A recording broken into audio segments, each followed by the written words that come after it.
VON Radio from the Federation of St. Kitts and Nevis. From the VON Newsline, this is the VON Major Newscast. Good evening. I am Danielle Moore in with your VON Major News Package for today, Monday, October 21st, 2019. In our lead stories nationally, fake accounts circulating on social media for St. Kitts Nevis's Prime Minister, and 15 Haitians taken into police custody in St. Kitts. Regionally, Antigua woman shot in the head after refusing intruders' sexual demands. Internationally, MPs vote on Brexit deal ruled out by Speaker Johnson Berkrow. And in sports, fourth UAE player suspended in cricket corruption probe. We'll have the details to these and other stories after this short break.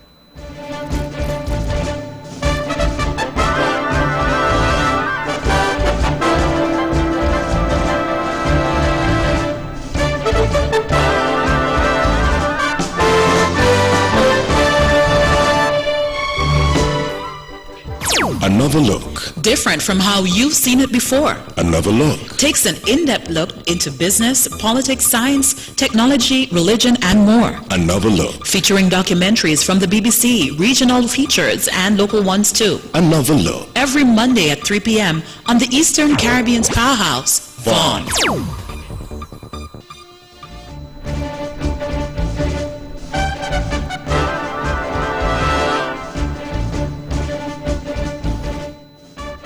Welcome back, and now for the national news. The government has issued a notice regarding fake Facebook and social media accounts that are circulating about Prime Minister Dr. the Honorable Timothy Harris. The notice reads in part, and I quote, "The Prime Minister of St. Kitts and Nevis wants to alert the public about fake Facebook and social media accounts that are circulating. These fake sites may use the Prime Minister's photo and name, but their only intention is to spread misinformation through false and scandalous information. Some of these pages are scams and will attempt to dupe you out of money. Do not trust them," end quote. The Prime Minister's real accounts on Facebook, Twitter, and Instagram can be found by searching for his official handle, which is @PMHarrisKN. The fake accounts should be reported to the respective social media sites. Persons can also report fake social media accounts to presssec@gov.kn. Facebook has verified Prime Minister Harris's official page by placing a white check mark inside a blue circle next to the Prime Minister's name, Dr. the Honorable Timothy Harris. This blue circle appears just above @PMHarrisKN. In police news, officers of the Royal St. Christopher and Nevis Police Force, RSCNPF, have taken 15 Haitians into custody. The Haitians were picked up on Sunday, October 20th. Police say they were taken into custody sometime after 6 p.m. in the Bird Rock area in St. Kitts. Investigations are ongoing. The VON Newsline attempted to contact Chief Immigration Officer, Mrs. Mercelyn Hughes, Permanent Secretary in the Ministry of National Security, Mr. Osmond Petty, and Commissioner of Police, Mr. Hilroy Brandy, for an update on the matter, but to no avail. Additionally, the police indicated that an update will be provided, but the VON Newsline have not received any updates on the matter. Prime Minister Dr. the Honorable Timothy Harris will meet with the upper ranks of the International Monetary Fund, IMF, in Washington, D.C. to discuss a range of developmental issues and the support that the IMF can provide to further sustain the consistent economic growth of the Federation. Executive Director of the IMF, Ms. Louise Levonian, commended the Prime Minister and his Team Unity administration on its strong economic performance and reforms to mitigate fiscal risks during a meeting on Saturday, October 19th. Dialogue was also centered around the Federation's efforts of building resilience when it comes to natural disasters, sustaining its financial and debt sustainability goals, overcoming financial banking system obstacles, and the importance of capacity development as a means of managing threats imposed by these risks. Prime Minister Harris, during this conversation, highlighted the dangers of using gross domestic product, or GDP, as a key indicator of accessing emergency funding assistance after a natural disaster. He reiterated that some small island states like the Federation were unable to benefit from this funding due to their high GDP. He called on the IMF officials to clinically examine their country's benchmarks, as a gateway for receiving emergency funding financial assistance after a natural disaster while maintaining international good governance standards. The Eastern Caribbean Central Bank, ECCB, in observance of Financial Information Month, FIM, celebrated throughout October, is using the opportunity to educate the public about being financially stable and secure. The ECCB, in collaboration with its partners, will, on Wednesday, 23rd October, host a business symposium. The event is slated to take place at the Red Cross Building on Chapel Street, Charlestown, from 4:30 p.m. to 6:30 p.m. The event, which is one of many activities the financial institution has planned for the month, has as its theme, Plan for Uncertainty, Make Insurance a Priority. Topics that will be discussed at the symposium are Plan for Uncertainty, Understanding Insurance Coverage, Financial Protection for You and Your Family, Weathering the Storm, How to Hurricane-Proof Your Property, and Supervision and Regulation of the Financial Sector. Financial Information Month 2019 is being held under the theme Financial Empowerment Through Education. The date has been set for the 19th Annual New Year's Gala, hosted by Leader of the Opposition and Leader of the St. Kitts Nevis Labour Party, SKNLP, the Right Honourable Dr. Denzil Douglas. The 2019 edition of the New Year's Gala will be held on January 3rd, 2020. It will be held under the theme A Legacy of Quality Leadership. The venue is the Grand Ballroom of the St. Kitts Marriott's Resort and Royal Beach Casino. The date, guest speaker will be announced at a later time.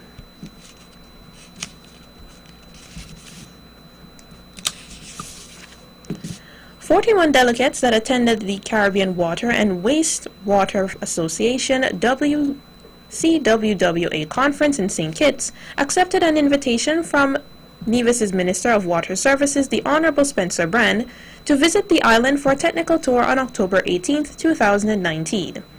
In welcome remarks at the Nevision Heritage Village in Gingerland, Minister Brand thanked them and encouraged them to return to the island to vacation. The tour of Nevis included a visit at the Bath Stream and Bath Hotel, the water filtration site at Hamilton, the Nevision Heritage Village, the pump station at New River Estate, and a tour of the mill, the Camps Spring, and the Nevision Artisan Village and Charlestown. He also used the opportunity to encourage the conference delegates to do all they can moving forward to ensure a sustainable water resource Caribbean. The St. Kitts Lions Club on Thursday, 17th October, during a ceremony held at the McKnight Community Center, donated Braille books, Braille dominoes, and audio cassette tapes to the St. Kitts Society for the Blind and white canes to 2 visually impaired members of society. This donation comes as October is being observed as Blindness Awareness Month. Making the presentations were President of the St. Kitts Lions Club, Miss Charmaine Pemberton, who was also accompanied by past President Miss Adora Warner and member Mrs. Judy Tyrrell. The items were accepted by the President of the St. Kitts Society for the Blind, Mr. Rockcliffe Bowen, while the 2 white canes were presented to 82-year-old Mr. Eric Bell and Miss Sharon Frederick, who are both blind. The organization's motto, which is We Serve, is based on the organization's programs, which is based on and include sight conversation among others. While visually impaired persons have been profoundly impacted, a number of schools have benefited from eye screenings courtesy of the St. Kitts Lions Club. On Saturday, 12 October, the clubs organized a walk for the visually impaired persons under the theme Journey for Sight, which concluded with a beach picnic at the Anchorage in Frigate Bay, St. Kitts. And finally, in our national news segment, Prime Minister Dr. The Honorable Timothy Harris has announced that the Sugar Workers Restoration Fund office will be permanently closed. The sugar industry closed in July 2005. Following the closure, $44 million in severance payments was promised to former sugar workers. However, only $28 million was paid out. In March 2015, the government received a $16 million grant from the Bolivarian Republic of Venezuela under the Petrocaribe Agreement to pay former sugar workers. On May 18, 2015, the Secretariat of the Sugar Workers Restoration Fund officially opened in a Clico building at South Independence Square Street, Bastyr, to process claims and distribute payments to former sugar workers, as well as the families of former sugar workers who died in state or not having made a will before one dies.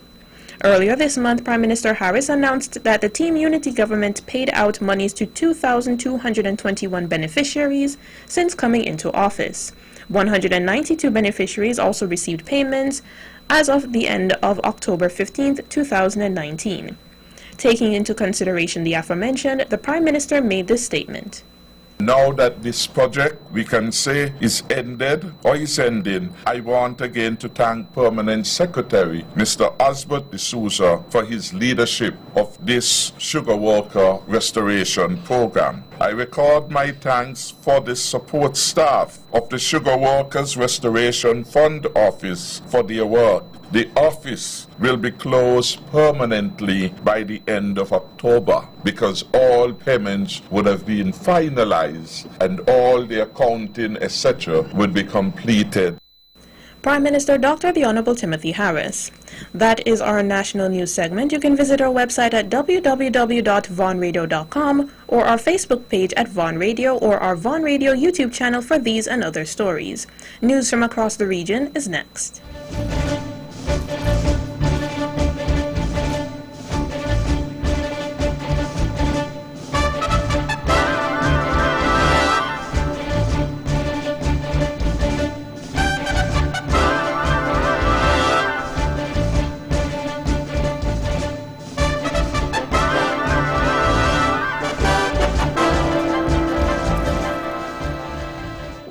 Life can be more fulfilling when we take the time out to smell the roses. And that's why your friends and family at the Bank of Nevis are experts at picking the flowers that best describe you. Whether you're planning to treat yourself after a long work week or finally getting around to that closet update, you deserve all the special things that life has to offer. And the Bond Visa card is here to help you achieve it. With just a swipe, you can turn a last-minute lunch date with friends and family into something worth remembering, with memories that will last a lifetime. Pampering yourself just got a whole lot easier. And after all, you deserve every refreshing moment of it. The ability to make your travel arrangements at your own convenience, whether by sea or by air, now rests within the palm of your hand. With a single swipe, the Bond Visa card can put a world of difference between life and truly living. Whereas the only limit you may have is your own imagination. Apply today.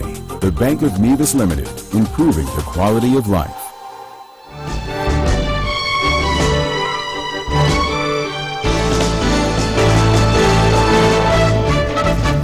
Welcome back, and now for the regional news.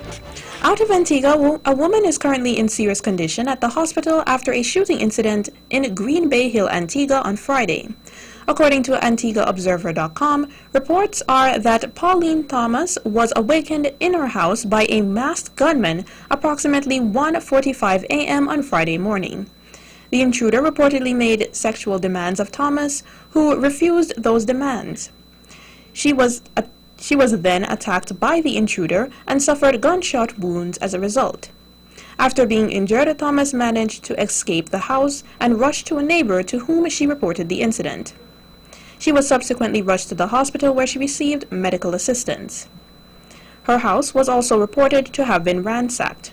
According to the media site, her last known condition was critical. In Trinidad and Tobago, Prime Minister Dr. Keith Rowley is claiming that on 2 occasions before the 2015 general elections, assassins were given the job to kill him. In addition, he said only last week, an assassination plot was uncovered in which the target was Attorney General Faris Al-Rawi.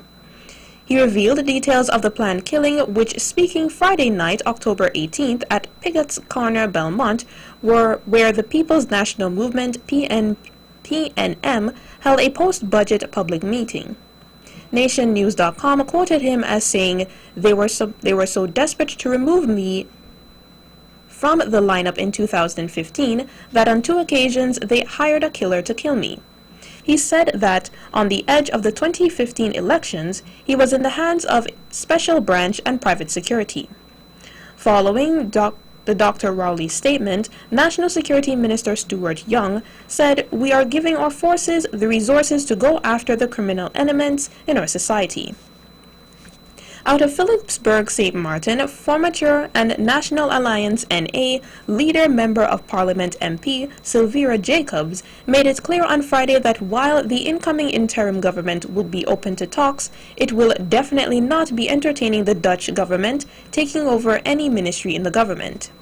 Jacobs was commenting on the motion supported by a broad majority of the second chamber of the Dutch parliament, who are in favor of starting dialogue with the government to see if the Netherlands should take over the management of law enforcement on the island. She said the Dutch parliament can pass any number of motions, similar to how motions are passed in the Parliament of St. Martin.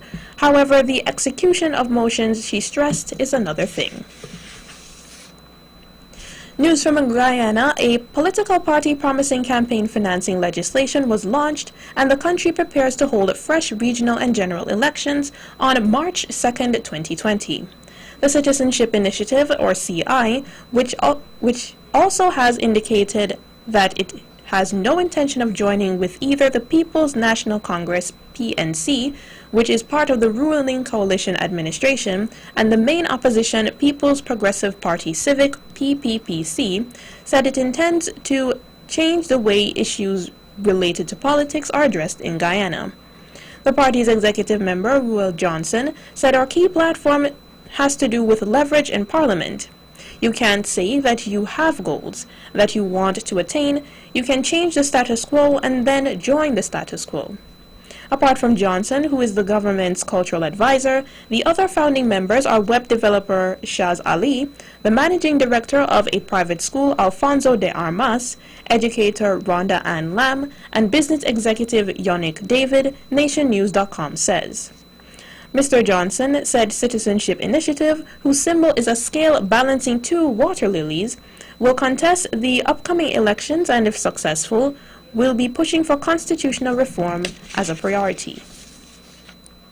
And finally, in our regional news segment, the European Investment Bank, EIB, and the Caribbean Development Bank, CDB, have signed a new agreement to deliver better support for climate-resilient projects across the region.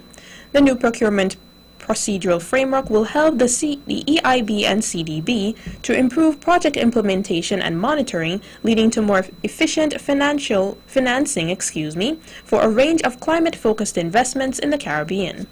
The initiative aligns with the continuous efforts of both banks to promote harmonization and aid effectiveness, as well as their commitment to supporting mutual reliance, streamlining procurement activities for promoters and recipients, and increasing the resources efficiency of multilateral development banks, MDBs, procurement monitoring. The new framework was signed during a bilateral meeting between EIB's Vice President, Irma Navarro, and CDB's President, Dr. William Warren Smith, on the margins of the World Bank/IMF meetings in Washington. Speaking at the signature event in Washington, Navarro said small island states are particularly vulnerable to the effects of climate change, and access to finance and support public sector initiatives in this area is critical.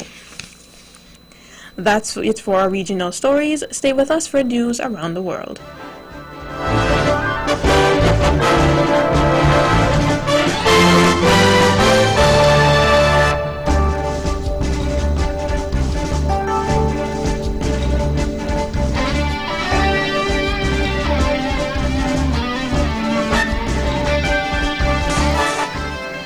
Welcome back, and now for the international news. The Commons Speaker has refused a government's request to hold a yes or no vote on its Brexit deal. John Bercow said the motion on the deal has been brought before MPs on Saturday, and it would be repetitive and disorderly to debate it again. Saturday's sitting saw MPs vote to withhold approval of Boris Johnson's deal until it has been passed into law. More in this BBC report. What John Bercow is saying is you decided on Saturday that you didn't want to pass the Brexit deal in a so-called meaningful vote now, so I'm not going to allow the government to just come back and ask again on Monday. So long story short, it means Boris Johnson's failed in that bid to try and get MPs to back the deal today, but he's going to try other things later in the week, like bringing in the legislation to enact Brexit, which he hopes will show that there's backing for his deal and maybe get it over the line in the next few days. Lebanon's government has approved a package of economic reforms as it attempts to quell its biggest protests to sweep the country in over a decade. Measures include steps to cut Lebanon's huge deficit, slashing politicians' salaries by half, and giving financial help to families in poverty. In a televised address, Prime Minister Saad Hariri said the protesters have been heard. It comes as demonstrators took part in a fifth day of protests and widespread strikes. The BBC's Sebastian Usher reports. In a live televised address, Mr. Hariri did his best to placate the demonstrators, not just with a series of reforms, but also in his rhetoric as he praised the hundreds of thousands who've taken to the streets for restoring Lebanon's sense of national identity and breaking sectarian barriers. The reforms include a halving of salaries for ministers and MPs, as well as a draft law to restore money looted from the state. His message was that this was just a start. I mean, he wasn't asking nor even wanting the protests to end. That is, in any case, out of the question, as the reforms are almost certain to be rejected for now, as protesters demand a deeper overhaul of the system. Canadians are heading to the polls to vote in a general election, with Prime Minister Justin Trudeau's Liberals hoping to hold on to their majority. But as that outcome appears unlikely, as polls suggest the result of the vote is headed towards a hung parliament. Liberals have been deadlocked with their centre-right Conservative rivals. Over 27 million people are registered to vote in the race for control of Canada's 338-seat House of Commons. Approximately 4.7 million Canadians voted in early polls last weekend, according to Canada Elections, a 29% increase from votes cast in advance in the 2015 general election. A tornado struck areas of the city of Dallas in Texas on Sunday night, causing widespread damage and cutting electricity to thousands of homes. A footage showed the tornado touching down in the north of the city at about 2100 local time, with winds of 70 miles per hour. No deaths or serious injuries have so far been confirmed. Emergency services are checking for any victims amid fallen trees, torn roofs, downed power lines, and damaged cars. The National Weather Service in Fort Worth at the time warned of a life-threatening situation and that complete destruction was possible. That's it for our international news segment. Sports is next.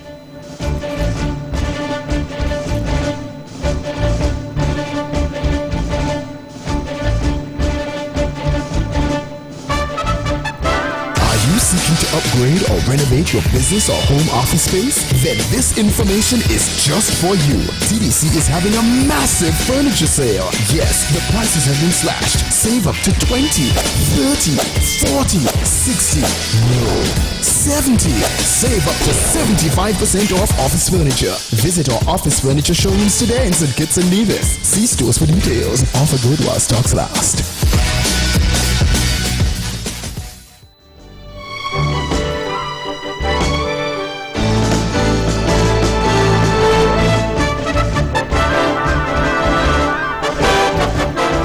Welcome back, and now into sports. The United Arab Emirates have suspended a fourth player as part of an anti-corruption investigation. Shafak Ahmed, 34, has not been formally charged as part of an investigation by the International Cricket Council. On the 16th of October, three other players, UAE captain Mohamed Naveed, Seamer Kadir Ahmed, and Mehardeep Chakai Yahkar were suspended after being charged by the ICC. The UAE are currently playing in the T20 World Cup qualifiers in Abu Dhabi. Ahmed was opening batsman as UAE beat Ireland on Saturday. The UAE's next match against Jersey is on Tuesday. In cricket, the ongoing Leeward Islands Super 50 cricket tournament being played in Antigua, St. Kitts went up against Antigua and Barbuda on Saturday, October 20th. The scores were St. Kitts 240 for 9 from 50 overs, Akeem Saunders 331 not out, Alzari Joseph, Rakeem Cornwell, Hayden Walsh Jr. and Justin Athonze 2 wickets each, Nino Henry 1 wicket. Antigua and Barbuda 250 all out in 40.4 overs, Devon Thomas 86, Orlando Peters 45, Rakeem Cornwall 37, Damian Jacobs 3 for 33, Terrence Ward 3 for 45, Elvin Berridge 2 for 47, Shino Berridge 1 for 41, St. Kitts won by 15 runs. In a match that featured Nevis and Anguilla, the scores were Anguilla 141 all out in 33.4 overs, D. Burton 36, Chaka Hodge 22, Kazran Archibald 5 for 38, Tonito Willett 2 for 7, Jason Campbell 2 for 34, Nelson Bolland 1 for 20. Nevis 144 for 3 in 33 overs, Roswell Powell 74, Tonito Willett 51, Calbert Walters, Chaka Hodge, and Yannick Leonard 1 wicket each. Nevis won by 7 wickets. In local cricket, the Sports Department Development Bank Tape Ball Cricket League continued at the E.T. Willett Park on Saturday evening, October 19th. It was the All-Stars team versus GT United. Summary scores: All-Stars 103 for 5 from 10 overs, Carlin Tuckett 29, Venrick Dutton 18, Tajari Clark 17, Akito Willett 16, Akadianto Willett 11, Mike Hamid 2 for 11, Elroy David 2 for 25, Alvin Hiralal 1 for 20. GT United 78 for 6, Anad Bahim 21, Rakesh 13, Mark Skeet 11, Akadianto Willett, Akito Willett, and Oranje Amri 1 wicket each. All-Stars won by 25 runs.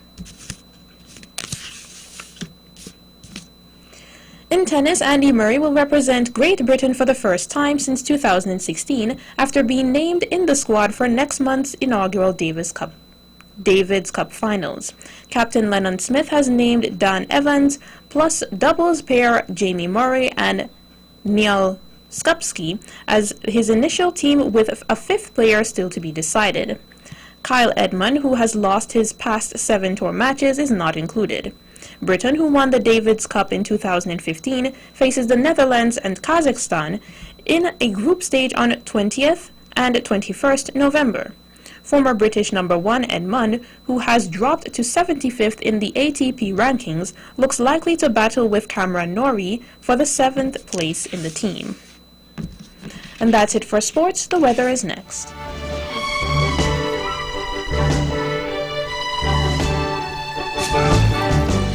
The weather tonight, partly cloudy with a 40% or moderate chance of showers. The weather tomorrow, partly sunny with a few cloudy spells and a 60% or moderate chance of showers. Winds east at 8 to 15 knots or 15 to 28 kilometers per hour. Seas 1.5 meters or 5 feet. The sunrise tomorrow is 6:05 a.m. Sunset tomorrow, 5:46 p.m. And that's how we wrap up the major news package for today, Monday, 21st October 2019. Before we go, let's take a look at the headlines once again. Nationally, fake accounts circulating on social media for St. Kitts Nevis Prime Minister, and 15 Haitians taken into police custody in St. Kitts. Regionally, Antigua woman shot in the head after refusing intruders' sexual demands. Internationally, MPs vote on Brexit deal rule out by Speaker John Bercow. And in sports, 4th UAE player suspended in cricket corruption probe. On behalf of the rest of the news team, I am Daniel Moore, wishing you a pleasant evening.